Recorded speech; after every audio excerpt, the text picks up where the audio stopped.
اعوذ باللہ من الشیطان الرجیم، بسم اللہ الرحمن الرحیم۔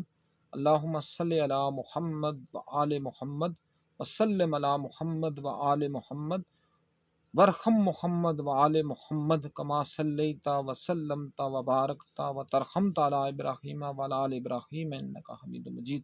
یا اللہ، جیسے تو نے ابراہیم اور ابراہیم کی اولاد پر برکتیں نازل فرمائیں، ویسی برکتیں تو محمد مصطفیٰ صلی اللہ علیہ وآلہ وسلم اور ان کی اولاد پر نازل فرما، جیسے تم نے نازل فرما چکا ہے۔ تو نے فرما دی ہے وَرَفَعْنَا لَكَ ذِكْرَكَ، اے نبی صلی اللہ علیہ وآلہ وسلم تیرا ذکر بلند کر دیا گیا۔ اور پھر اللہ پاک سورہ والضحیٰ میں فرماتا ہے، اللہ پاک کیا فرماتا ہے کہ تیرا ذکر پہلے زمانوں سے اگلے زمانوں میں زیادہ بلند ہوگا، ہوا ہے اور ہو کر رہے گا۔ اس لیے اس کے ذکر کو بلند کرنے کے لیے کسی ہستی کی ضرورت نہیں ہے۔ ہم یہ جو اپنی کوتاہیوں اور اپنی ان زبانوں کے ساتھ ذکر کرتے ہیں نا، اس کا مقصد کیا ہوتا ہے؟ ہم اپنے آپ کو پاک کر رہے ہوتے ہیں۔ اس میں محمد یا آل محمد کا ہمارے ساتھ کم از کم کوئی سروکار نہیں ہے۔ ہم جیسے جو ہے ناتواں انسان، ہم ان کا ذکر کریں۔ ہم ان کا ذکر کس لیے کرتے ہیں؟ تاکہ ہماری زبانیں بھی ان کے پاک ذکر سے تر و تازہ ہو جائیں۔ کسی نے کہا، میں چھوٹی سی ایک بات کر کے میں اپنی گفتگو کی طرف آؤں گا۔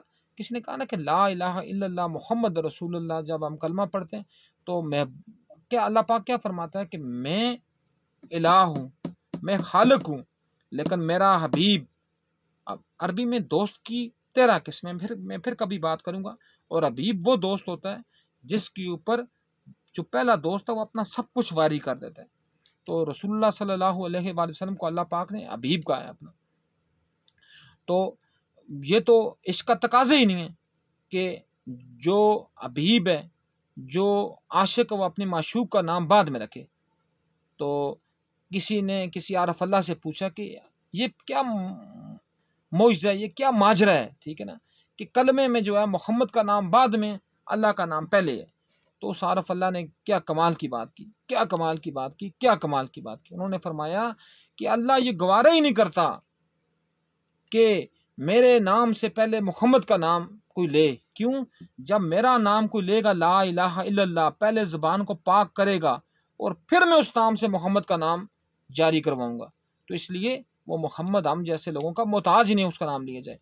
اور اسی محمد کی اولاد کا صدقہ، اسی محمد کے خون کا صدقہ، اسی بی بی خدیجہ کبریٰ سلام اللہ علیہ کے مال کا صدقہ، وہ بی بی خدیجہ ان کے قدموں پر قربان، جنہوں نے رئیسۃ المکہ کا خطاب رکھتے ہوئے ایک ایک دن میں ہزاروں قیدی چھڑوائے عرب کے بدوؤں سے، انہوں نے محمد کا کلمہ پڑھا۔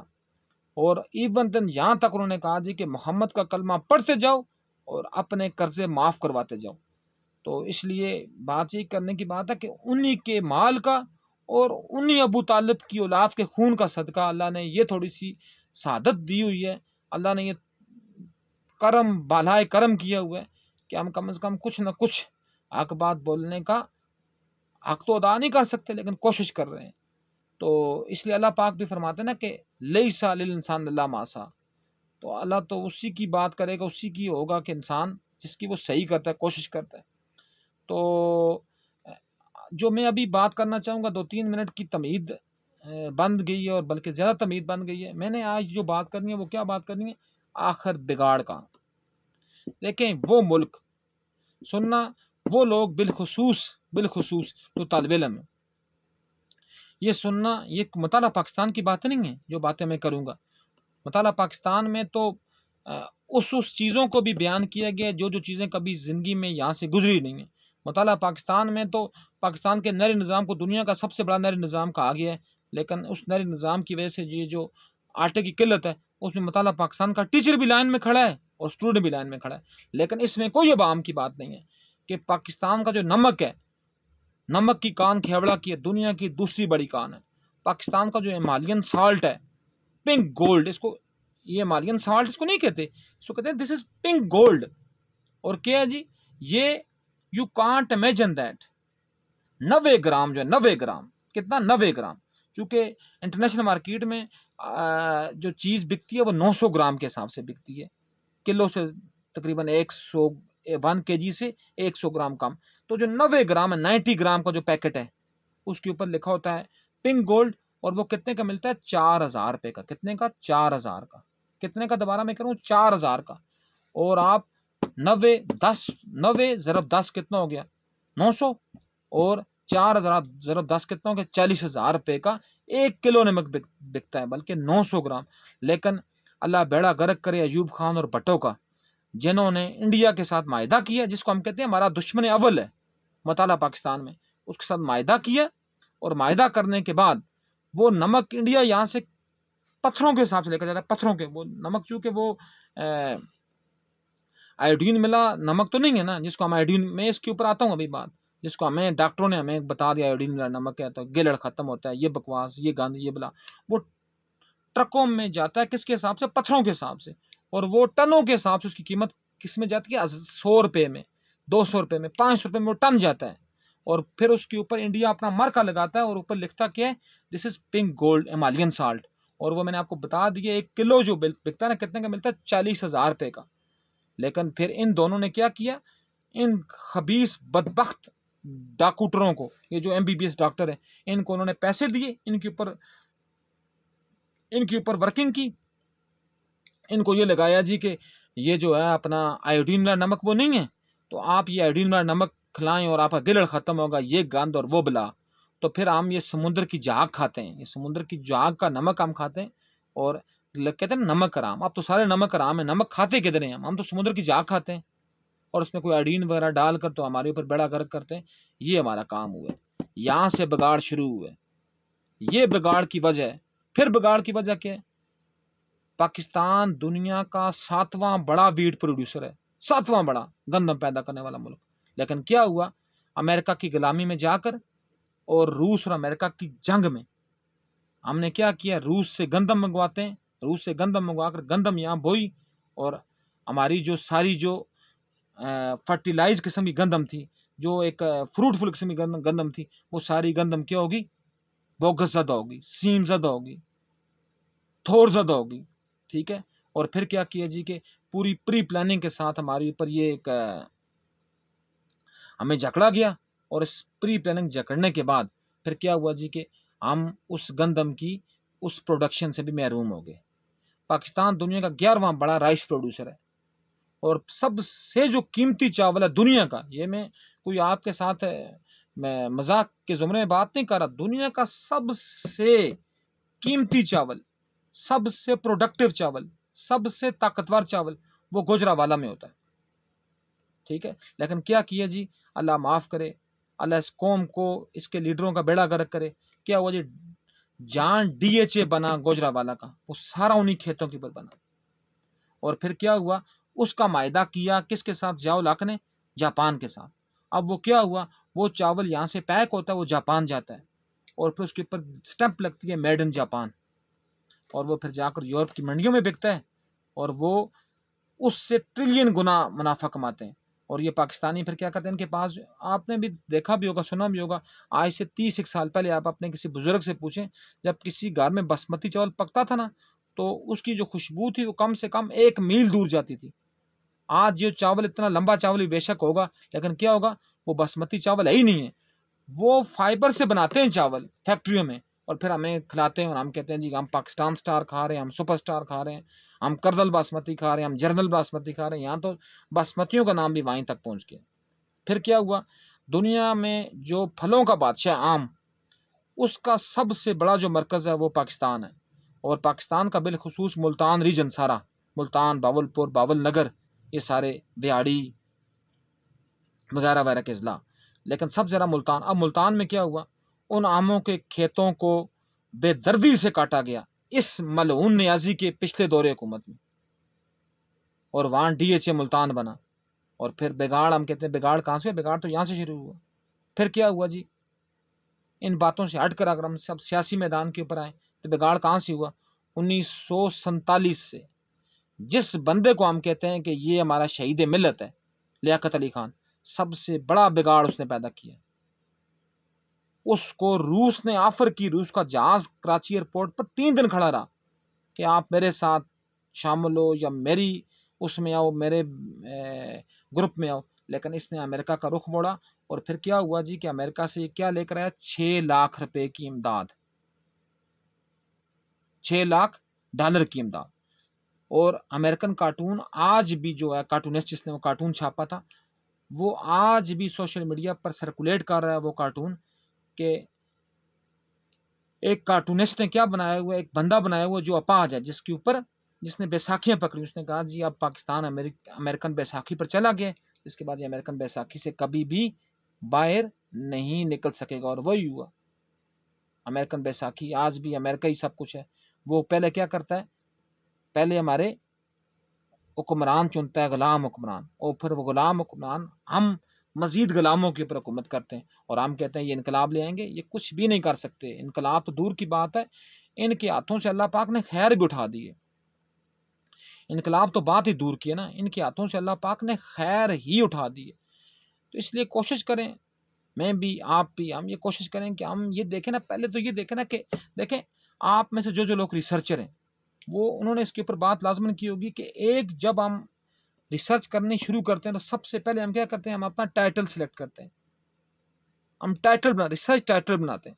بک ٹائٹل اور بات ہوتی ہے، ریسرچ ٹائٹل اور بات ہوتی ہے۔ ریسرچ ٹائٹل میں سب سے پہلے کیسے بنتا ہے، پہلے ہم پرابلم کو آئیڈینٹیفائی کرتے ہیں، پھر ہم پرابلم کے اندر دیکھتے ہیں کہ ریسرچ کی نیچر کون سی ہوگی، پھر ہم اسی ٹائٹل کے اندر دیکھتے ہیں، ہم کیا دیکھتے ہیں کہ اس کا پرپز کیا ہے، پھر اس کے اندر ہم دیکھتے ہیں اس کی سگنیفیکینس کیا ہے، پھر ہم دیکھتے ہیں اس کی امپلیکیشن کیا ہے، کیا یہ اپلائی ہو سکتا ہے ہماری کرنٹ فیلڈ کے اوپر، اور پھر ہم کہتے ہیں کہ دس از یور ریسرچ ٹائٹل۔ لیکن ہم سب سے پہلے یہ دیکھیں گے نا کہ ہماری پرابلم شروع کہاں سے ہوئی، ہمارا بگاڑ چلا کہاں سے، ہمارا بگاڑ یہاں سے چلا، اور ہم بار بار آئی ایم ایف کے پاس جا کر ہم وہ شکنجے ہمارے پر کسے گئے کہ ہم ان شکنجوں سے ہم باہر نکل نہیں سکتے۔ اچھا، ایک اور بات، بگاڑ کی ایک اور بہت بڑی وجہ، اب دیکھیں یہ پاکستان میں مہنگائی کا جن بے قابو ہے، پاکستان میں پیٹرولیم کا جن بے قابو ہے، پاکستان میں انرجی کرائسس بے قابو ہیں، اس کی صرف ایک وجہ ہے۔ کیا مجھے کوئی جواب دے سکتے اس کی وجہ کون سی ہے؟ میں اپنے ویڈیو دیکھنے والے ہر بندے سے، بالخصوص جو میرے دیکھنے والے میرے اسٹوڈنٹس ہیں، ان سب سے میں گزارش کروں گا کہ اس کے اوپر ایک کمنٹ آپ نے لازمن کرنا ہے، اس کا جواب میں دے دوں گا، لیکن آپ نے سچی طریقے سے، جس وقت میں یہ وقفہ چھوڑ رہا ہوں درمیان میں نا، یہ 10 سیکنڈ کا وقفہ، اس وقفے میں آپ نے یہ سوچنا ہے کہ پاکستان میں اس انرجی کرائسس کی سب سے بڑا بگاڑ کہاں ہوا ہے۔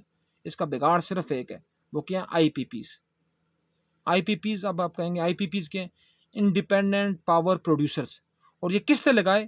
اللہ ان دونوں کا بیڑا غرق کرے، ایک 90 کی دہائی میں بینظیر بھٹو نے، اور دوسرا 2015 میں نواز شریف اس باؤجی پٹواری نے۔ اور اس نے کیا کیا؟ ان آئی پی پیز نے ہماری رگوں کے اندر سے خون بھی کھینچ لیا، اور ان کے اوپر یہ ہیں آئی پی پیز، پاکستان میں 100 سے زیادہ آئی پی پیز ہیں، جو کس سے بجلی بناتے ہیں؟ تیل سے۔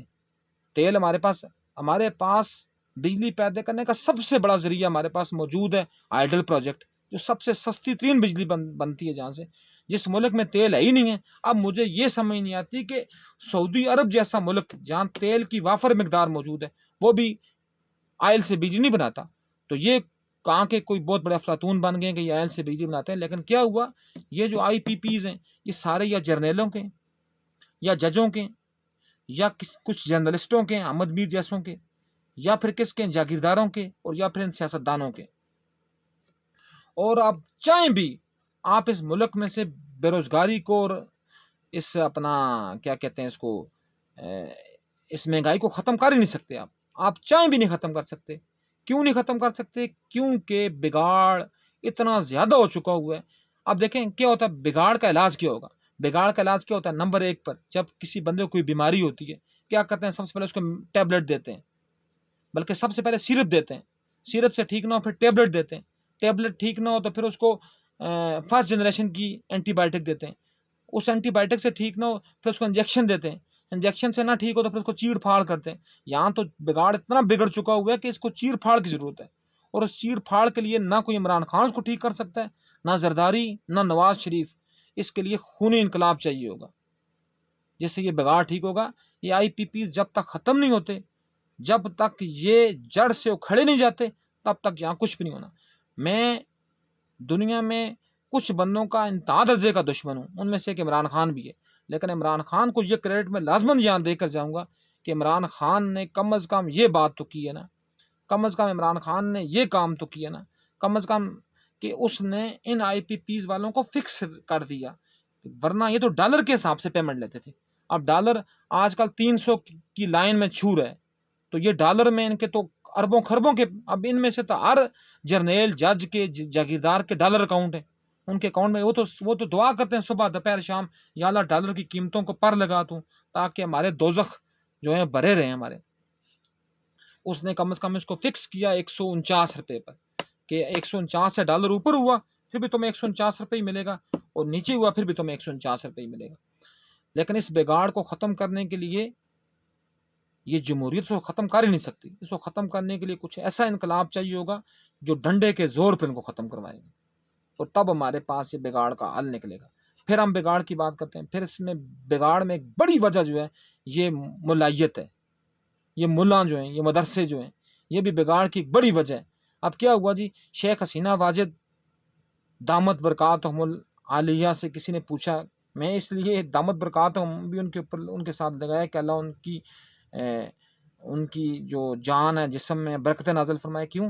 اس سے کسی بندے نے پوچھا کہ اے Miss prime minister, how you did this remarkable progress in your country, تو اس نے انہوں نے آگے کیا جواب دیا؟ انہوں نے کہا جی میں نے صرف 2 کام کیے، ایک تو میں نے فوجیوں کو ان کی بیرکوں میں بند کیا، اور دوسرا میں نے ملاؤں کو ان کے مدرسوں کی حدود تک مقید کیا۔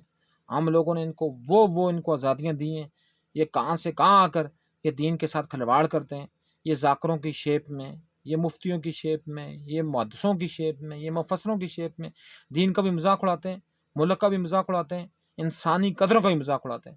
ان کی سب سے بڑی مثال کیا ہے، وہ دیکھیں اپنا سیالکوٹ کا واقعہ، وہ بندہ، وہ انسان کی شیپ میں ایک بہترین انسان، وہ سری لنکن شہری جو ان کو کہتا تھا کہ تم گدو تم کام کرو صحیح طریقے سے، لیکن انہوں نے کیا کیا، مشینوں کے اوپر لگائے کہ لبیک یا رسول اللہ، یہ طریقے لبیک کے وہ کارندے تھے، اور پھر کیا ہوا جی کہ اس بیچارے کو گھسیٹا سیڑھیوں سے نیچے، اور پھر پہلے اس کو مارنے کے بعد بھی ان درندوں کی پیاس نہیں بجھی، انہوں نے پھر اس کو کیا کیا، جلایا لاش کو، اور پھر اس کے اوپر لبیک یا رسول اللہ کے نعرے مارے۔ اور مجھے بتاؤ خدا کے بندو، اگر رسول اللہ صلی اللہ علیہ وآلہ وسلم موجود ہوتے، اپنے ظاہری نفس کے ساتھ موجود تو وہ آج بھی ہیں، اپنے ظاہر کے ساتھ، وہ کیا کہتے، تم میرے امتی ہو، وہ تو تمہارے تو دیکھنا بھی گوارا نہ کرتے، اور آپ نے اس کو جلایا اور جلا کر اس کی راکھ بنائی، اور آپ پھر کہتے ہو بگاڑ کہاں سے آیا؟ بگاڑ کہاں سے آیا؟ ابھی آپ نے یوحنا آباد میں، لاہور میں عیسائیوں کی پوری بستی جلا دی، اور اس بستیوں کے اندر آپ نے توریت جلائی۔ یہ میرے پاس یہ دامہ قدیم بھی پڑا ہوا ہے، جدید بھی پڑا ہوا ہے، اور ان کو چونکہ وہ عثمانی کتابیں، ان کو میں نے قرآن کی صف میں رکھا ہے ساتھ۔ مجھے بتائیں کہ آپ نے کیا کیا؟ آپ نے ان کو جلایا، کیا وہ اللہ کا کلام نہیں تھا؟